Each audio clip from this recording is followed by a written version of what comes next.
Hi friends, நம்ம இன்றைக்கி என்ன பார்க்க போகிறோன்னா முடக்கத்தான் கீரை. இதை வச்சு ஒரு துவையல் பண்ணலாம். இதை ஃபஸ்ட்டு நம்ம வாஷ் பண்ணிட்டு வந்துடலாம். இது நம்ம 2-3 வாட்டி நல்லா வாஷ் பண்ணிக்கலாம். முடக்கத்தான் கீரைக்கு தேவையான பொருளை பார்த்துடலாம். ஒரு பெரிய வெங்காயம், ஒரு 15 பல் பூண்டு, காய்ந்த மிளகாய் ஒரு 5, கொஞ்சம் 5-6, உளுத்தம்பருப்பு, கடலைப்பருப்பு, தேங்காய் சின்னதாக கட் பண்ணி வச்சுக்கோங்க, ஒரு கொட்டைப்புளி. அவ்வளோதான். நம்ம பேன் வச்சு எண்ணெய் ஊற்றிக்கலாம். எண்ணெய் ஊற்றிட்டு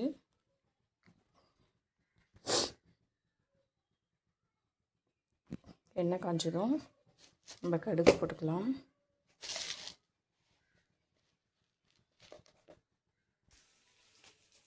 நம்ம கீரையை அலசியாச்சு.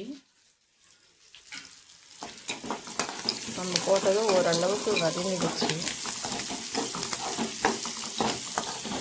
இன்னும் கொஞ்சம் நல்லா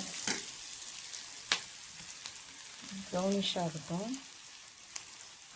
இன்னும் கொஞ்சம் நல்லா ப்ரௌன் கலரில் வரட்டும்.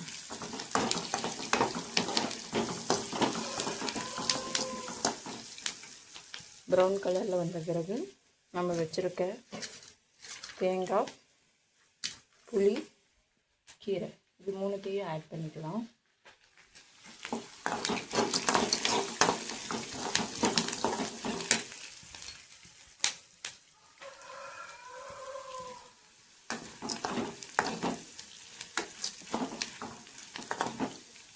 இந்த ஸ்டேஜில் நம்ம இப்போ ஆட் பண்ணிக்கலாம்.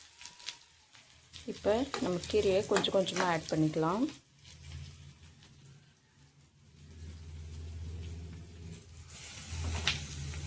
கொஞ்சம் கொஞ்சமாக ஆட் பண்ணி தான் செய்ய போகிறோம்.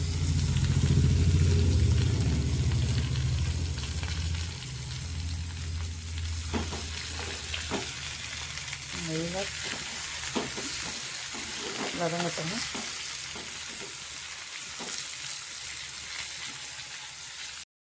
இந்த அளவுக்கு நல்லா வதங்கணும். இந்த அளவுக்கு நல்லா வதங்கின பிறகு நம்ம ஆற வச்சுக்கலாம்.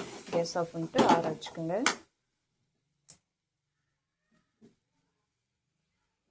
இந்த அளவுக்கு நல்லா வதங்கட்டும். அவ்வளோதான். நம்ம மிக்ஸி ஜாருக்கு மாற்றியாச்சு.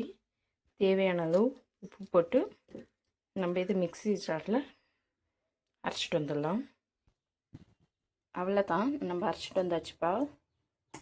இந்த மாதிரி அரைச்சிக்கணும். ரொம்ப குறன்னு இருக்கக்கூடாது, லைட்டாக குறன்னு இருந்தால் போதும்.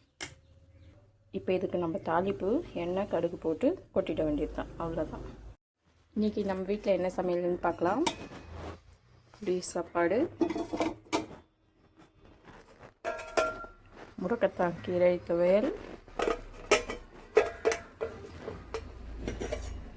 புதினா துவையல். இதுதான் இன்றைக்கி நம்ம வீட்டில் சாப்பாடு.